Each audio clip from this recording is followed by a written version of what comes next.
Hey YouTube, this is Transit Destinations, and today I'm going to give you a quick tour of this 2020 Toyota Camry. So this generation Toyota Camry came out for the 2018 model year. This particular one is a 2020 in the SE trim. So with the SE you do get those alloy wheels, which do look pretty sweet, as well as some styling differences and a slightly sportier suspension. Sportier. So coming to the back, you do have a rear diffuser style bumper and dual exhausts. Although as you can see, it's set up to where you can have quad exhausts. I'm assuming on an upper trim. The SE is a mid-level trim of the Camry. It slots above the LE, but below the XLE. The styling isn't bad. Toyota is definitely trying to make the Camry look more sporty, but that being said, having driven this car, we used this as a rental for the last 2 days. It's a Camry. It drives just like the way you would expect a Camry to drive.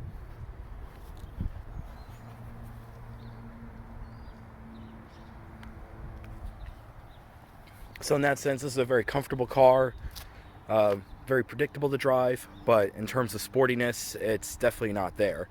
It's not bad, it's very competent, but, sporty, no. Don't be fooled by the looks. This is still a Camry. If you like the way the Camry drives, if you've owned a Camry in the past, this will feel very, very similar to you. Anyway, here's the key for this particular Camry. You can get it with smart access, but this one doesn't have it, so you just have the Toyota switchblade key. You have unlock, hold that for the trunk and your panic. You have to hit the button once, and once you hit the button that one time, it does unlock the vehicle.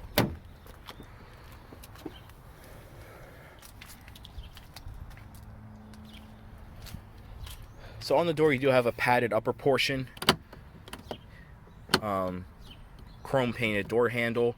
Got some chrome trim there, and then you do get a padded armrest. Your power windows are all automatic up and down, and I'll demonstrate that when I turn on the car. Power mirrors, power locks. You got storage down there for bottle holder. And then here you do have an 8-way power driver seat with power lumbar. And this seat is a combination of cloth and syntax. That's essentially Toyota's name for their fake leather, leatherette, vinyl type material. Pretty comfortable seating, as you can see.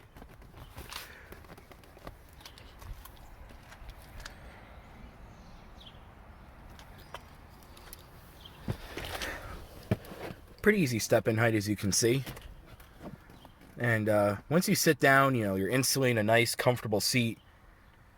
Looking at the dash, it's not the best, but not bad either. So you do get a padded, stitched portion here. It's all padded here, although, it does flex a little bit. Nice integration of the vents. You got aluminum trim over here. And then here's your 7-inch infotainment system, very, very basic. It got the job done, but it's nothing special. A little slow. I'm assuming because it's a rental, I couldn't really integrate my phone to this at all, honestly. But, it's not bad. You do get automatic climate control down here. Very convenient. You do get a USB port right there and a standard 12-volt power outlet next to it. Copious amounts of storage there. 2 cup holders. This rattles a little bit, but nonetheless, pretty big center console with 2 more power outlets in there. And then coming to the steering wheel, this is a fully leather-wrapped steering wheel. Actually looks pretty nice. And over here you have your controls for your driver information system, which again I'll get to in a sec. And then over here you have your safety features, which I'll explain now in a sec also, as well as your cruise control. Over here to the left you have a safety feature where if you hit this button, it'll automatically turn on the high beams when the car detects that there's no oncoming traffic, and it's nighttime obviously. Turns off the traction control, you hold that to open the trunk, and you hold that button to open the fuel door. Got a little bit of a hidden storage compartment there. Headlights to the left, wipers to the right, and you also get paddle shifters on the back of the wheel in this particular trim. Alright, so let's go ahead and start it up.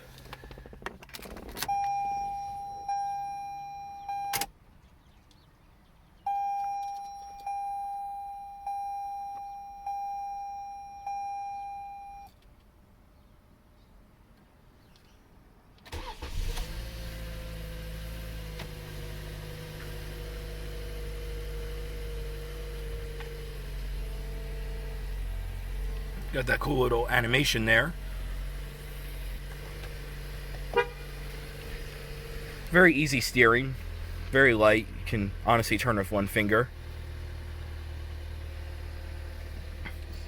And then this particular car does have an 8-speed automatic transmission. Move it down there, so it just goes down the drive. If you do move it over to the left, it does put it into sport mode. And what sport mode does is that essentially delays the transmission shift time, so allow the engine to rev higher.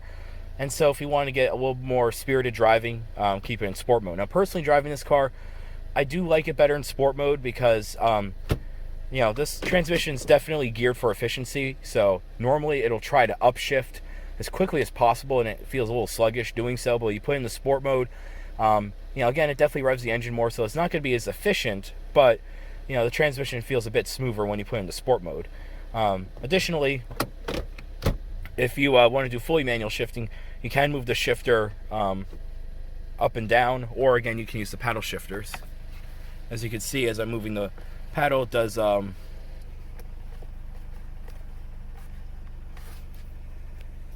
we go. As you see, as I move the paddle, you can see it is changing the gear.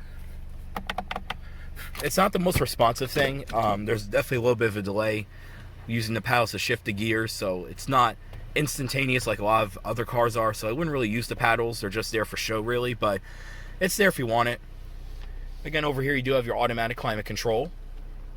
You can individually adjust the temperature, and you use these two buttons to change the zones. Pretty convenient.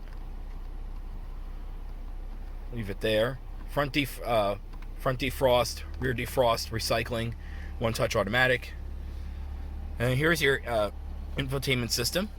So this is just the basic home screen. So if you have a phone, it'll show right there. That's where your radio will show. And as you can see here, that is our MPG. So we averaged 30 miles per gallon on our trip. So this is a very efficient car, despite the fact that this is a big mid-size sedan. So yeah, 30 MPG, pretty good. So on the highway, we got around 35-ish, and then in more city-like driving is around 26, 27. So overall, about 30 miles per gallon, which again is pretty good. I believe in this particular car, you can get up to 40 on the highway. When you do the most efficient driving, you have the car in eco mode, which is an option, and obviously, you know, drive at a slower speed than we did. Now, getting to the driver information system. As you see, this displays your temperature, as well as your clock and speed readout. And then you use these buttons here to cycle up and down through the various menus. So this tells you right there the tire pressures,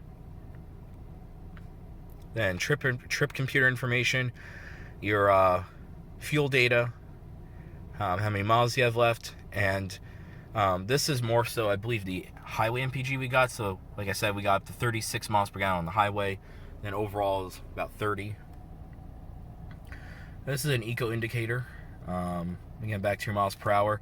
And then use the left and right to cycle over to different options. So as far as the safety features that this car has, this does have automatic collision alert. And also this does have lane keep assist. So if the car detects you're drifting out of the lane, it'll beep and it'll actually even move the steering wheel slightly to put you back in the lane. And this also has my best feature, which is radar guided cruise control. So I really, really like that. Basically how it works is that it uses a radar, and so if you have the car set at, say, 65 miles an hour, it detects you're getting too close to the car in front of you. The car will automatically slow down. You don't have to use the brakes. You don't have to cancel the cruise control. It basically controls the speed fully automatically for you. So for the highway driving we did, which was about over an hour in each direction, it was fantastic. You know, effectively once you put it in, just had to control the steering, and that's about it. So that was really nice to see. So there you go. So that's the steering assist on and off, and then the cruise control. So very nice to see. Over here you have your wipers, you know, pretty basic. And then like I said, your headlight controls here. They are, again, automatic headlights. So I'll turn on those headlights and check out the outside, as well as take a look at the back seat and whatnot.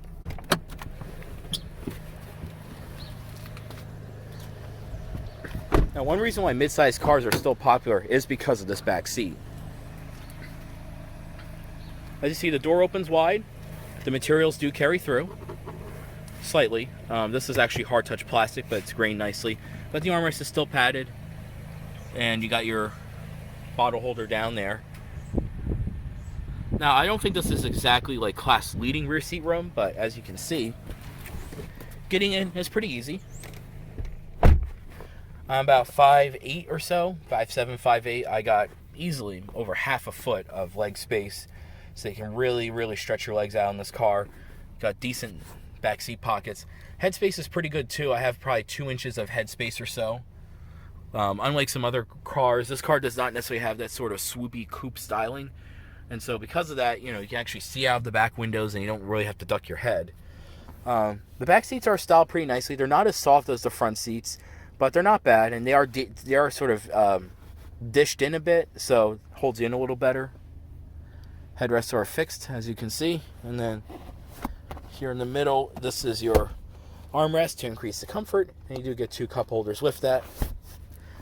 Otherwise, you do have just a little empty storage there. And that's about it for the back seats of the 2020 Toyota Camry. This particular generation came out in 2018.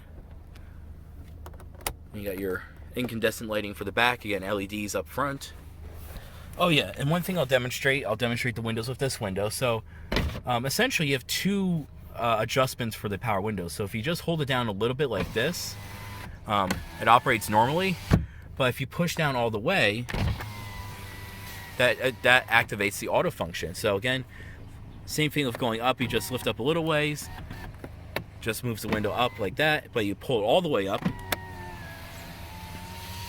and you get a fully automatic up window too. So this is really nice. So this way you don't accidentally run into the issue of, this way you won't run into the issue of, having to accidentally putting down the window automatically, and then you have to pull it up to stop it. This is really cool. So with this, essentially this 2-tiered switch, you can have the window exactly how you want it. So really nice feature there.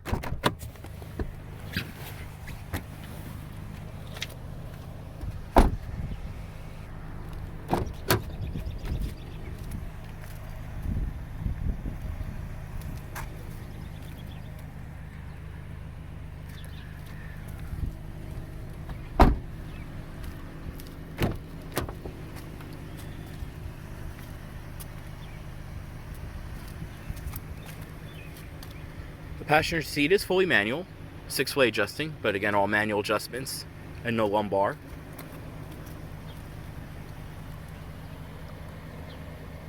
I do really like the dash design. It is pretty cool. One downside though is that when the door is fully out, the armrest or the grab handle is back here, so it's a little hard to close the door sometimes. You do get a nicely damped and somewhat small, but for the most part pretty deep glove box. Not bad.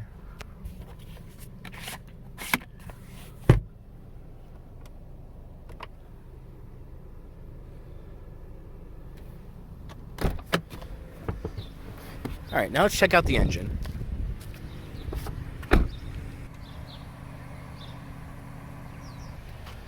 And as you can see down here, you also have a foot-operated parking brake, kind of like on old school cars.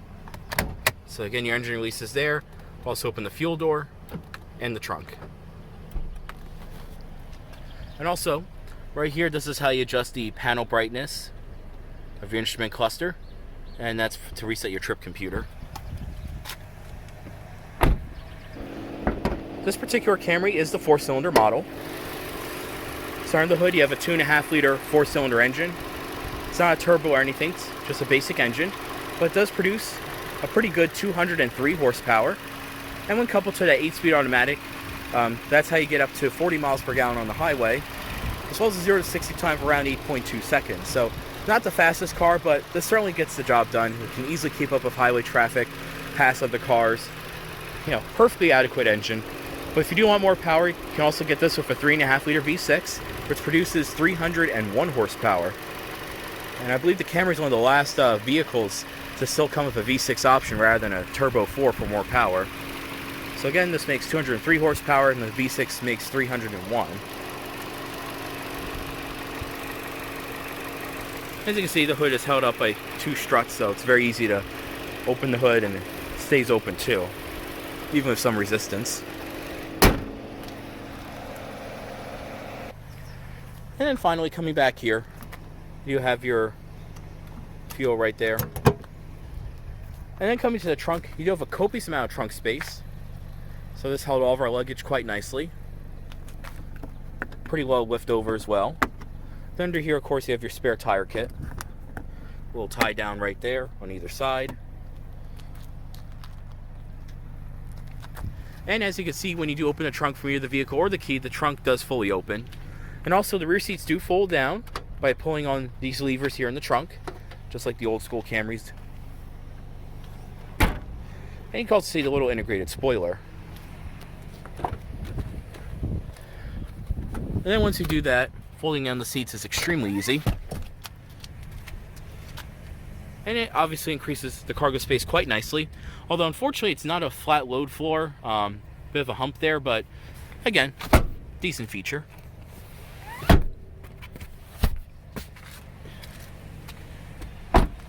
Alright, let's wrap it up. And also, tilt telescoping steering wheel.